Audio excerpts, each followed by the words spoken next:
برجدی کا مرد اور برج قوس کی عورت کی شادی کے بعد کے تعلقات کا موازنہ میں پیش کروں گا۔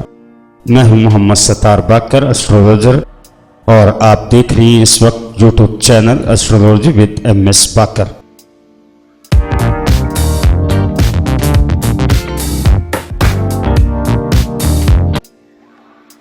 برجدی کا مرد اور برج قوس کی عورت، یہ مٹی اور آگ کا ساتھ ہے۔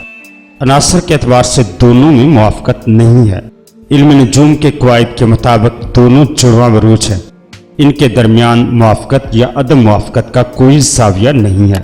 برج قوس عورت کی شخصیت اپنے مثبت پہلوؤں میں بے خوف، بے تکلف، بلند حوصلہ، باہمت، آزاد منش، فراخ دل اور پرتجسس ہوتی ہے۔ برج قوس کی عورت کے منفی پہلوؤں میں شیخی، خورد، ظاہریت پسند، اکھڑ، بے اصول اور مبالغہ رائی کرنے والی ہوتی ہے۔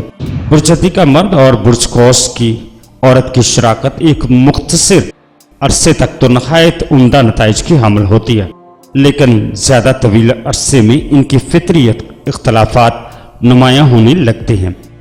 برج قوس عورت کی شخصیت اپنے جدی مرد ساتھی کی زندگی کو خوشگوار بنانے کی صلاحیت رکھتی ہے۔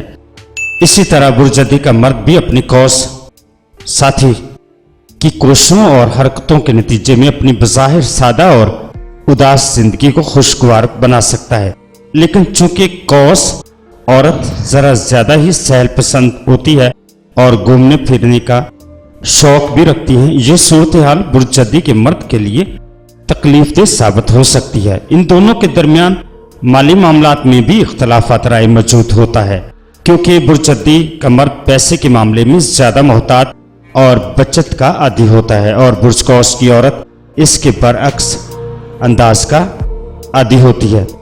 ایک اور اہم اختلافات ان دونوں بروج کی شخصیات میں ہوتا ہے کہ قوس عورت بہت زیادہ پر امید اور زندگی کی خوشگوار پہلوؤں پر نظر رکھنے والی ہوتی ہے، اور برجدی کا مرد جاسیت پسند اور تاریک پہلوؤں سے متاثر ہونے والا ہوتا ہے، لہذا اس جوڑی سے زیادہ توقعات وابستہ نہیں کی جا سکتی۔